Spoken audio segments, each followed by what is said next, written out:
Suicide is one of the great killers nowadays. It is estimated that over 1 million people die of suicide every year worldwide, and more people die of suicide than of all other causes of violent deaths, including wars. In Ireland, according to the CSO, there were 486 deaths by suicide in 2010, of which 386 were male and 100 female.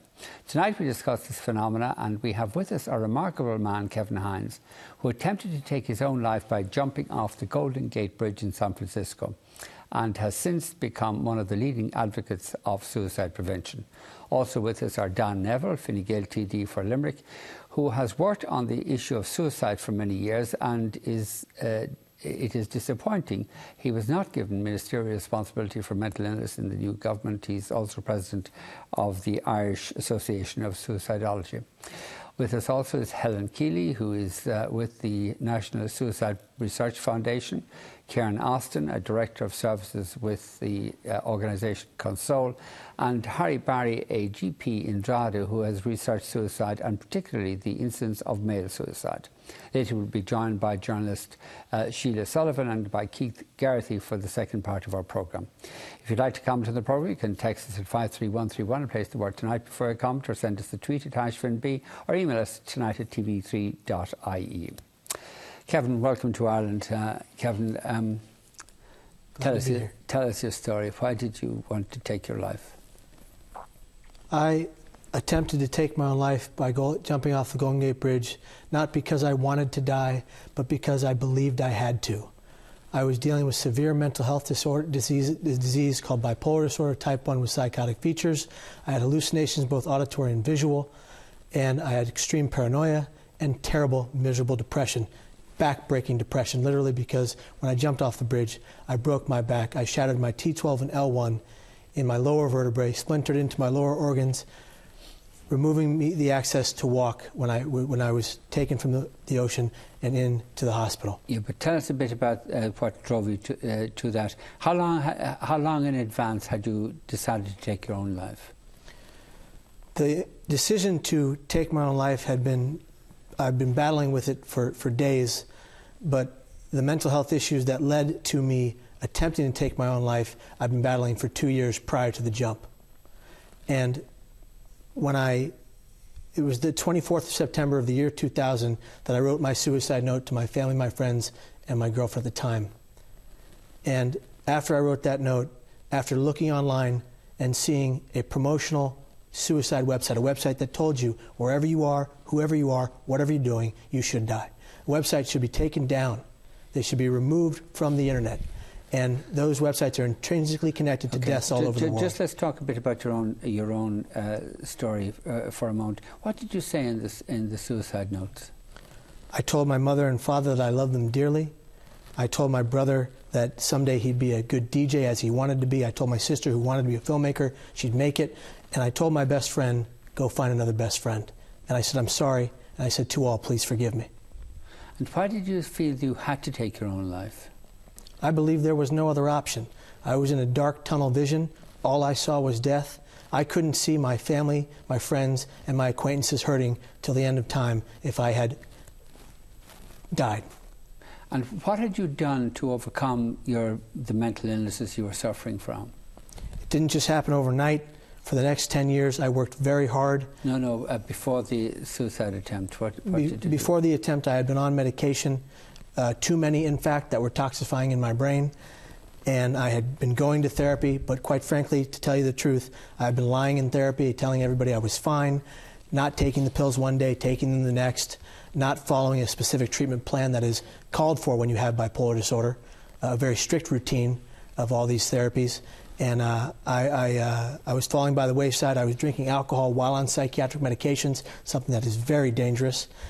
And I was not properly taking care of myself and taking care of my mental health. I couldn't. I could only see despair. I could only see me living with this brain disease for the rest of my life and not getting better. Had you thought long in advance that you'd take your own life? No. The thoughts that came in to take my own life really existed just days prior to the actual attempt.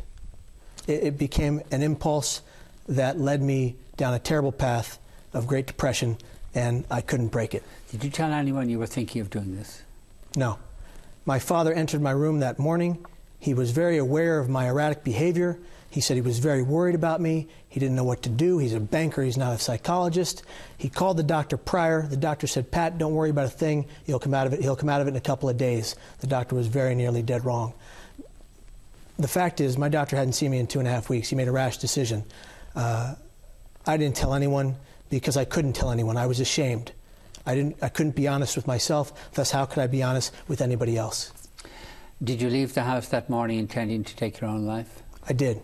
I had written a note saying, I'd written the note and I had planned to go to the Golden Gate Bridge and I had planned to jump off. Why did you plan to go to the Golden Gate Bridge? Why was that the way that you were intending to take your life? On that website that I found, it said if you go to the Golden Gate Bridge in San Francisco, it will end your life on impact. Good luck, exclamation point. Have many people taken their own life by jumping off the Golden Gate Bridge? It is estimated by the Marin coroner that over 2,000 people have died off of the Golden Gate Bridge, very slow and painful deaths, and 33 individuals have survived. Of that 33, 19 individuals have come forward and said at the millisecond of their free fall they wish they hadn't done what they did. That's a fascinating part of your story. But just before we get to there, tell us, before you climbed over the barrier to get on to the unrestricted part of the bridge, did you have any doubt that you'd go through with this? I had ambivalence. When I got on the bus that was going toward the bridge, I knew I wanted to live, but I felt that I had to die. And that juxtaposition and that difference between those two are very serious. Wanting to die by suicide and believing you have to are categorically different things. And I got to the bridge parking lot and I had prayed, I had hoped that somebody was coming to me to say, "Are you okay? Is something wrong? Can I help you?" I would have told them everything. I would have told them everything. I'd become ambivalent. And the bus driver said, "Come on, kid, I got to go. Get off the bus." I got onto the span. I walked up and down the span for 30 to 40 minutes, crying my eyes out. The span of the bridge, the walkway. Right, yeah. Okay. Crying my eyes out. And a woman approached me and she said, "Will you take my picture?" And I took her picture several times. And at that moment, I believe nobody cared. The fact, everybody cared. My family, my friends, everybody cared. I couldn't see it. And at that moment, I walked back towards the traffic, and I ran, and I didn't get on a ledge. I catapulted over the rail. And at the millisecond that my feet and hands left that rail, all I wanted to do was live. I knew I made a mistake. The depression was wiped clean from my mind. I was shocked into reality, and I prayed, "I don't want to die. What have I just done? God, please save me." And then what happened? I fell 220 feet, 75 miles an hour. And did you configure yourself during the fall in a way that gave you a chance of surviving? I was falling head first. If I had hit head first, I would have died. I attempted to throw my head back. What I think happened was the velocity threw me back, and I landed feet first. The impact reverberated through my legs into my vertebrae and thus shattered my vertebrae. And how did you not drown? I didn't drown because when I went down 70 to 80 feet, I opened my eyes and I worked very hard to get to the top. I initially was going down. My ears were ringing, my eyes were bulging out of my head. I realized I was going down. I switched positions, my legs immobile. I shot towards the surface using only my arms. I broke the surface, and once again I prayed. I waded in the water, and within that water, I thought something was attacking me. There was something circling beneath me, bumping me up. I believed it was a shark. It was in fact a sea lion. It was in fact, according to the CHP, the California High Patrol, the Coast Guard, and a gentleman named Morgan McWard who was on the bridge when he saw me jump. It was in fact keeping me afloat as I lay there above the water. How did the seal keep you afloat? It was a sea lion that saw me in danger. When sea lions and dolphins see things in danger and can assess they will not harm them, around the world things like this have happened, and they've gone to these things' aid, whether it's a person or some other kind of animal, and they've saved their life in essence. Until the Coast Guard got there, this sea lion didn't really, go out from under me. It circled beneath me, bumping me up. The Coast Guard arrived, they jumped in the water, they hoisted me onto a flatboard, they put me in a neck brace. You said that you prayed. Were you religious? I was, am, and always will be. You believe in God? I certainly do. Yeah.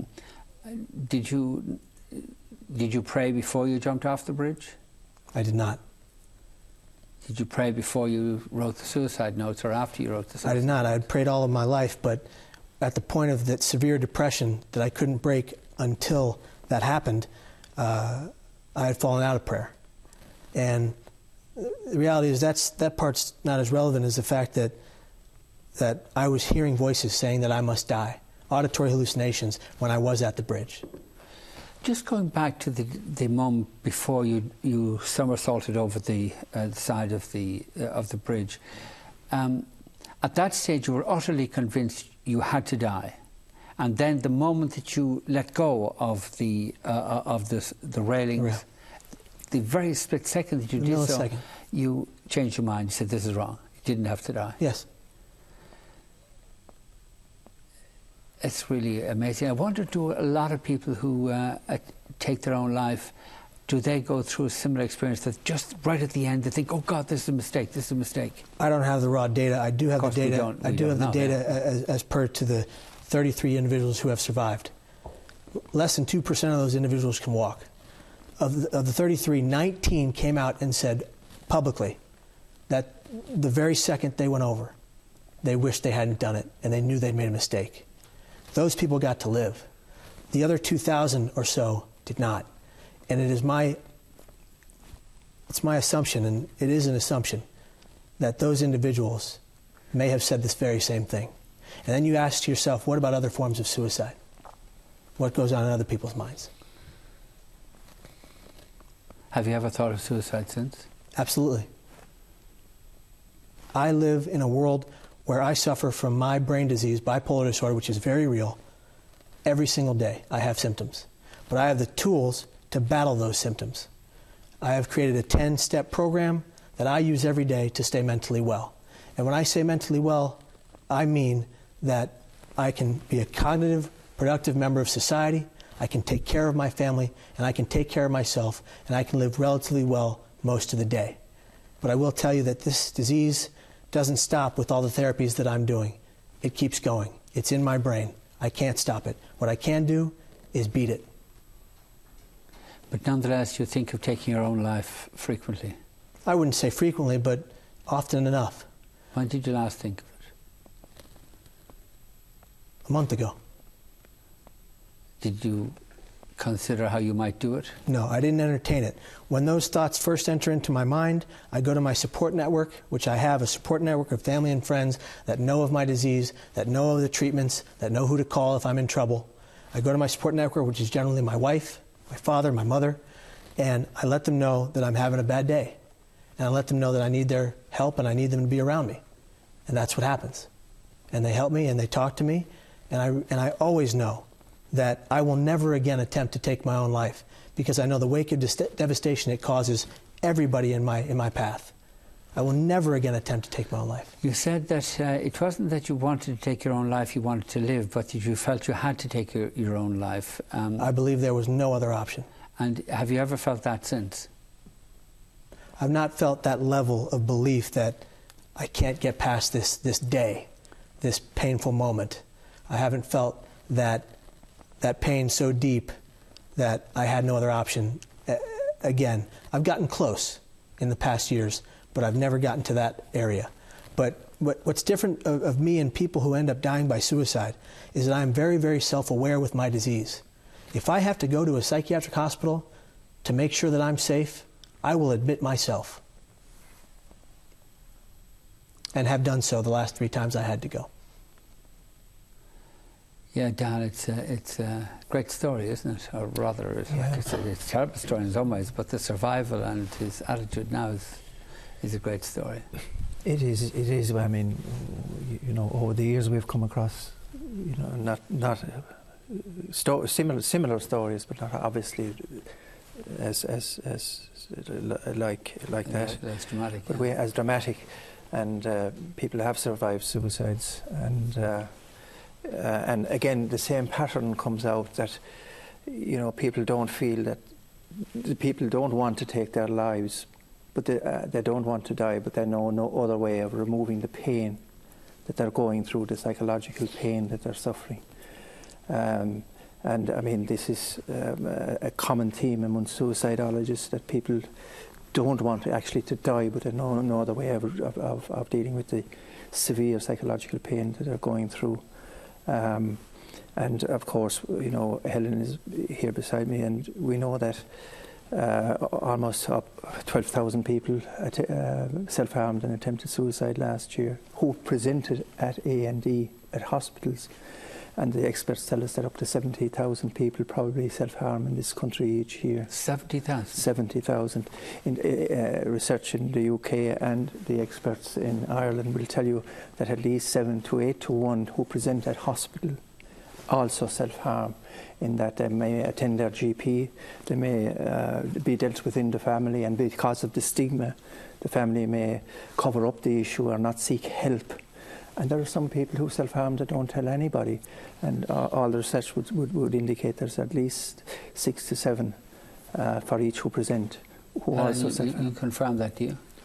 Most of the work I've done would be with young people, and when we spoke to 4,000 young people in the Cork and Kerry area in 2004, only 10% who had self-harmed had ever been to see doctors or to hospitals. So that's, I think... And to what extent would they have self-harmed? Actually, quite a lot of them had done it more than once. It was... Like done what? There's a lot of different methods. The commonest one is maybe to take tablets, but also by self-harm you mean attempted to take their lives? Yeah, well, not necessarily. It's a bit more complicated than that. As Kevin has described, most people have more than one thought process going on at the time, and I would have met young people in a hospital after they would have self-harmed, and quite a lot of them, regardless of the method by which they tried, would be people who would have made very serious attempts. Quite often would be kind of going, well, do you know, this is just something I thought I might do, and now I don't feel like that anymore. So I think Kevin's story is very accurate, and my experience of talking to people after serious and less serious self-harm attempts would support Karen, in that. Console you would have come across many people who have, I assumed, attempted suicide, and also many people whose relatives who were relatives of people who took their own lives. Yeah. Have you a sense of how prevalent it is? It's a huge issue, Vincent. You know, we can't I guess underplay the figures, or and I guess, first of all, just to say well done on telling your story, because I think it's a great story of hope and resilience above all else. You know, I guess just to comment on a couple of things that Kevin touched upon there. You know, I get the sense that Kevin was probably in an immediate crisis situation that, you know, he found himself in on that day, and for him that crisis did pass, and luckily he's here to tell the tale. But if we send that message that for people in a crisis situation, that there are services, or there are, I guess, places they can go, or people they can talk to help lift them from that crisis point, and just get them to a point of safety where they're maybe a little bit stronger and a little bit weller to just handle what's going on in their lives, then that in itself is suicide prevention, and that in itself is saving a life. And I guess as a country, we're not really doing that collectively, you know. Organisations such as ourselves, we operate bereavement services. We also operate prevention services through our One Life helpline. There are lots of organisations doing work like this all across the country, but sort of strategically, or I guess collectively as a country, we haven't really provided any frontline services for people at that point that Kevin found himself on that bridge at that night. And that's what's really worrying from our point of view. Harry Barry has done a lot of work on examining male suicides, and it is mainly a male phenomenon. About 3 times more men commit suicide than women. Yeah, I think the figures are very interesting. Firstly, Kevin, well done. The first thing I would say, isn't it wonderful that Kevin, a male, is telling a story and is not afraid to open up to his emotions and what it was like. And for me, all over this country, there are men in difficulties with, you know, suffering from guilt, shame, feeling worthless. They've lost jobs, they're losing their homes, they're hiding their cars so that people won't know that they're not at work. they're struggling with, financial difficulties. And in many cases, that's bringing their mood down. The stress of that is bringing their mood down. And whilst Kevin's situation was quite clearly a rapid, typical bipolar type episode, what would worry me slightly more is that many of the men that I would be dealing with are in trouble for quite a long period of time and are seriously considering taking their own lives, maybe for a considerable period of time before they actually do it. And it's like as if the pain builds up and they get to a point. And one of my great concerns is that women, if we look at the way men and women are hardwired hormonally and in their brain, men, when they get into difficulties, talk to themselves. Women talk to each other. So we have a major, major problem. To a certain extent, this is a male problem. And yet, in general, the people who do most of the talking about it are females. And to a certain extent, we are asking men all the time, what have you to do to change so you'll express your emotions? And that's completely, in my opinion, undermining what maleness is all about, because for many, many men, expressing their emotions is absolutely anathema. So there's a great statement in the Men Shed movement in Australia that men don't like talking face to face, they like talking shoulder to shoulder. And that would be very much my experience, that men are much more comfortable talking whilst they're doing activities. So one of the issues that I would like to see is all over this country is men in their own communities getting together and saying how we as men are going to solve this problem. Because at the moment, what we're doing is not working. We can say we're massaging the figures, we can say some years it's a little better than others, but every year between official suicide figures and unofficial suicide figures, we're probably looking at something like 600 deaths. And 4 to 1, it's approximately men to women.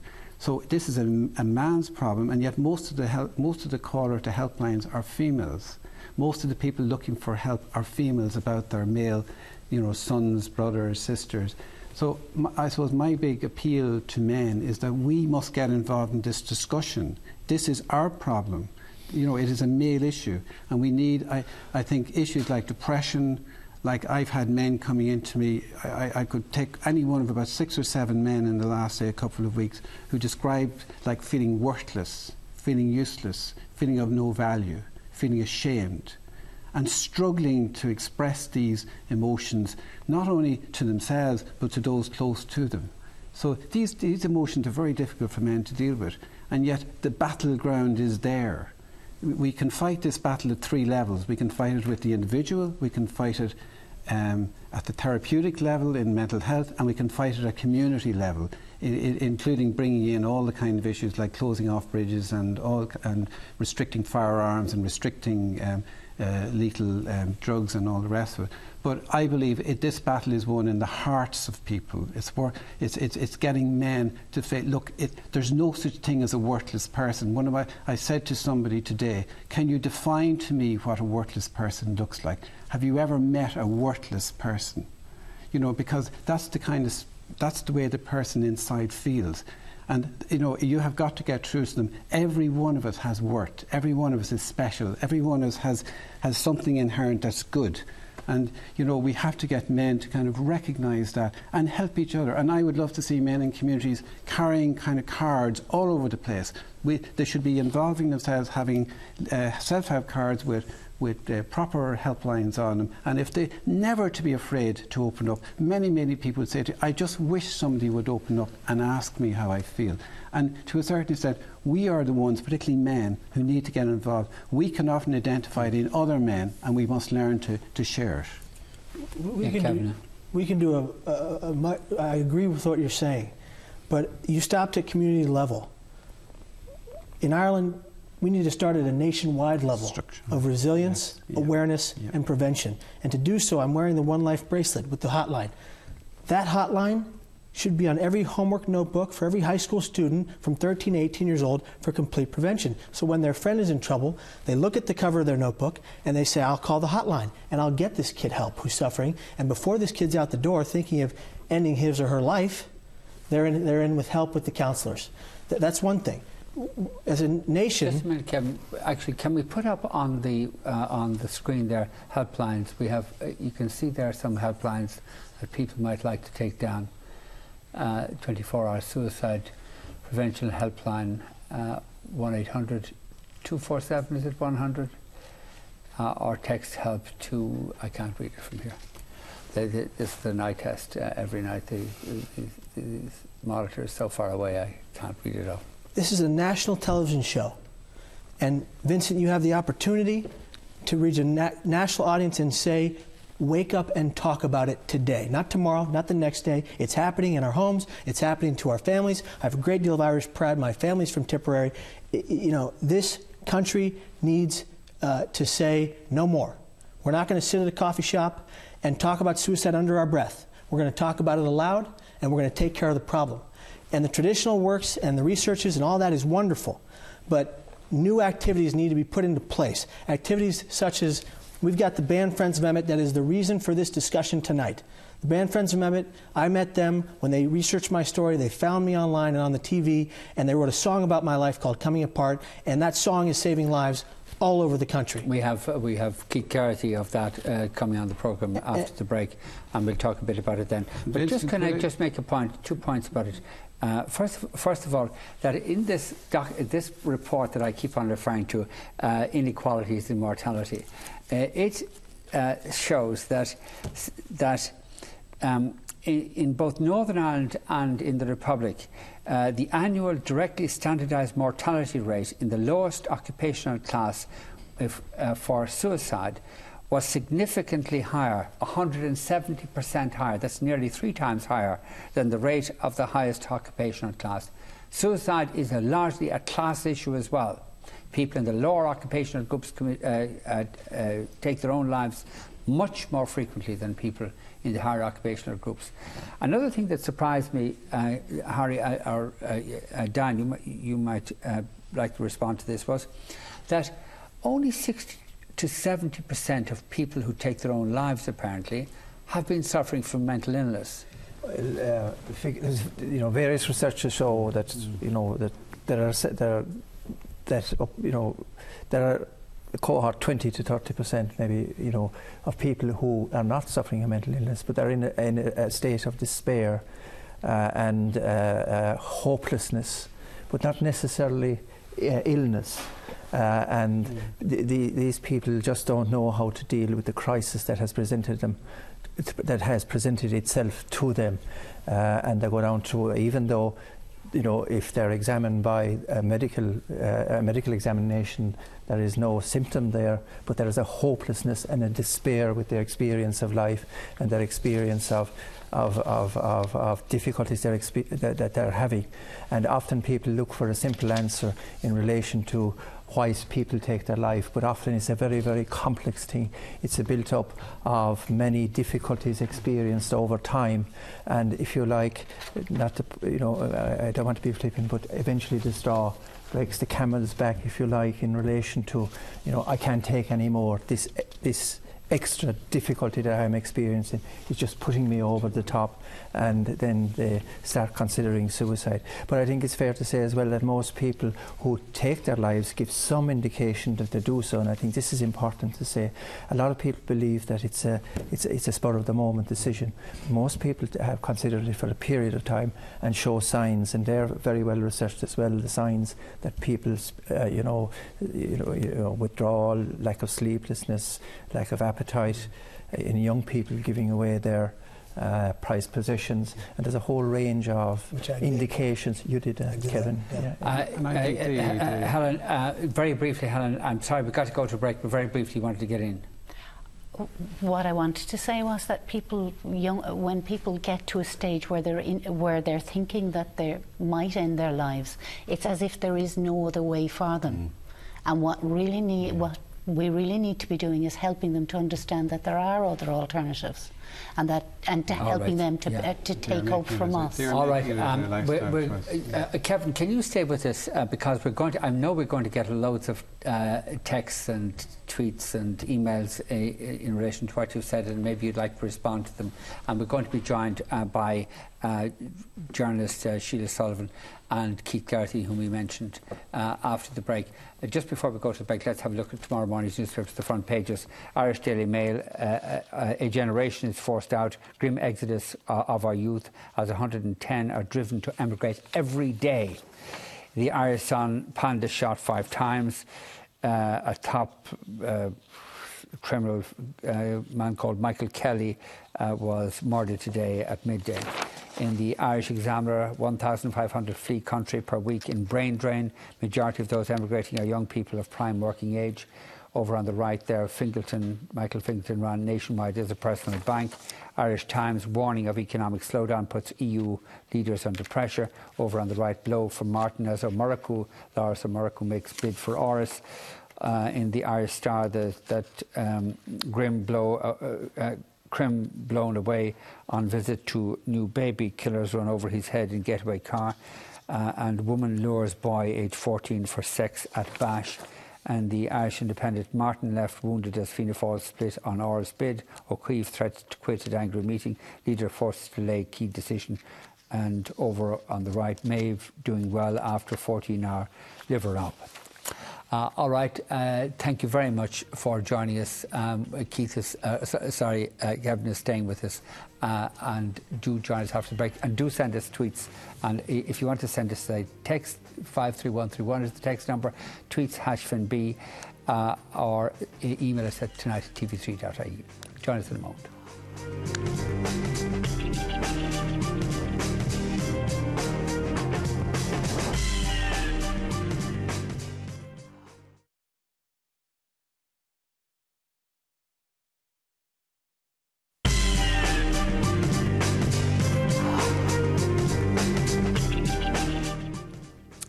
Welcome back. Let's go to some of your texts and tweets, and many of them are about Kevin.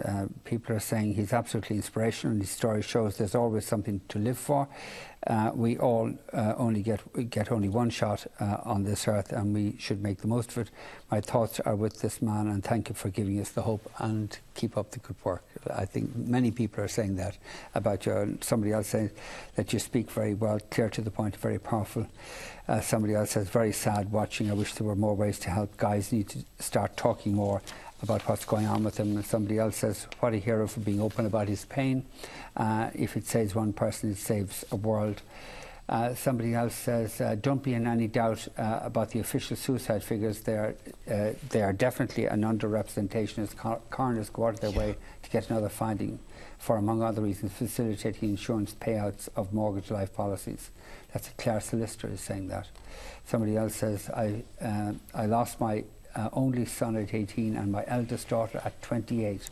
Never saw any sign of depression, cannot understand it even after 9 years. That's somebody in Limerick. Somebody else says, that's somebody in Cork, says, I attempted suicide 2 years ago. Looked up how to do it on the internet, getting treatment for bipolar now, feeling very good. I'd advise anyone who feels suicidal to seek help. The idea that people can look up in the internet and get sites tells them how they can take their own lives. It should be a crime to post those kinds of websites online, simply for the intrinsic deaths that they are connected to all over the world. It's high time that we don't sit by and watch these things happen anymore, in America, in Ireland, anywhere.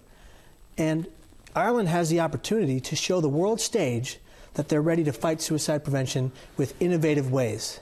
And those innovative ways can include things. We have Keith Garrity here talking to the band, Friends of Emmett, who have written this song about suicide prevention that has saved lives. And I know it's saved lives because we met Tell us about that, Keith. Yeah. Friends of Emmett, yeah. Well, basically how the song Coming Apart came was that we heard Kevin's story, which is, it's a miraculous story. And Mark, the singer Mark Leddy, put pen to paper and wrote Coming Apart. When I had heard what it was about, I tracked Kevin down over the internet and sent him the song, and then it progressed from there. Then when we got the video done and we had Kevin in it, we decided then, okay, we were getting mails in from parents all over the world, from Australia, Canada, America, saying that if Kevin's story had been exposed and if the video for Coming Apart and the song had been out there, that their sons and daughters would probably still be with us. Now, when a stranger sends me a mail like that, that's a message that we've got to get this out there. So we said, right, well, the way of getting the message out is by donating the song and all proceeds to suicide prevention. It's very hard to keep a 15 to 25-year-old's attention on the subject of suicide for 3 minutes, but with Kevin's story and with the video, you can hold their attention for 15 minutes, and then they want to get involved in the conversation, you know. Yeah, there's a documentary called The Bridge, isn't it, that tells the story of tells your story and Yes. your attempt to take your own life. The film The Bridge came out in 2006 in the Tribeca Film Festival by filmmaker Eric Steele, and it is the true life story of a year's worth of suicides off the Golden Gate Bridge. And Pete, you can say whatever you want about this movie, but the fact is that it was the catalyst in opening the doors, at least in America, to bringing the raise the rail option back on the board. And what is this raise the rail? Raise the rail or put up a net to stop suicides at the Golden Gate Bridge. Has that 75 been years. done, has it? It's been approved. And we need to find the money. Not done yet. It's not done yet. I believe it will happen within the next 10 years. It'll certainly happen within my lifetime, because the people working on it are not going to stop working until it does happen. It's just amazing that it hasn't happened. It didn't happen several years ago, isn't it? It's been 75 years, 7.5 decades of deaths at that bridge, and San Francisco hasn't made the decision to make it happen. We are working towards it now. Every suicide prevention group around the world is really helping us, and we're going to do it because... Okay. Yeah. All right, we're also joined by Sheila Sullivan, a journalist for our preview of tomorrow morning's newspapers. And let's go through the newspapers again very briefly. The Irish Daily Mail, a generation is forced to quit. Grim exodus of our youth as 110 are driven out to emigrate every day. In the Irish Sun, Pandas shot 5 times. Michael Kelly dies in hail of bullets. The Irish Examiner, 1,500 flee country per week in brain drain. Over on the right, Fingleton ran nationwide as personal bank. The Irish Times, warning of economic slowdown puts EU leaders under pressure. Union to get opportunity for private meeting with ECB chief during talks in Poland. In the Irish Star, criminal blown away on visit to new baby. In the Irish Independent, Martin left wounded as Fianna Fáil split on Irish bid. Okay. Sheila, what have you focused on? Well, 4 of the papers have front page pieces about the 14-year-old girl from County Leitrim who's had a liver transplant in London. It's a good news story for a change. Vincent, Maeve McGivern, there's a nice photograph of her on the front page of the Independent. Got it on screen, yeah, of her with her mother, Assumpta, and her father, Joe. If viewers will remember that earlier this summer, she was scheduled to go to London for a liver transplant, and the arrangements were botched. So she's had a second chance. She's doing well, and her father says it's going to give her a quality of life she hasn't had for years. Right. Okay, what other stories can you focus on? Well, there's a lot about the upcoming presidential election on October 27th. The Irish Times has a page 1 story which talks about how David Norris announced his decision to seek the support of independent TDs earlier today. And then... let's have a look at that story. Yes, it's page 1 of the Irish Times. On the right, blow for Martin as O'Murchu makes bid for Áras. Yeah, you know Lars O'Murchu? I don't know him, no. But today he sought his party's permission to run for President of Ireland, and that seems to have thrown a wobble into the proceedings. Yeah, I think so, yeah. I've seen it fall a bit all over the place. Even Fianna Fáil can't be all over the place because there are too few of them. But they're here and there around the place. Okay, what else? Yes, well, there's a poignant headline, I don't know if you have it there, in the Independent. Emigration highest what since... page? It's page 14. Of the Irish Independent, right, of the okay. Indo. Emigration highest since the 19th century at 3,000 a month. That's when my ancestors would have left Ireland in the 19th century. It says the tumultuous after effects of the Celtic Tiger's demise are graphically highlighted, record numbers leaving. However, there are also lots of people coming, which may seem contradictory, but around 20,000 foreigners are still coming to Ireland because we still need people with specific IT and language problems. Language skills. Excuse me. Language skills. We don't need people to come to us with language problems. We got those. We got loads of those ourselves. We need people to help them with the language problems. Excuse me. Okay. Yeah. So while there's a record number of people emigrating, they're still coming too. All right. Certainly the story that Lars O'Murchu wants to run for the Áras is a big problem for me, Martin. Can we have a look again at those helplines before we go? Yeah, there they are. Kevin, we're delighted to have you. Of course, all the other guests, but it's great. Thank you very much for coming. That's it for now. For more on tonight's programme, log on to tv3.ie. The weather's next from us tonight. Good night.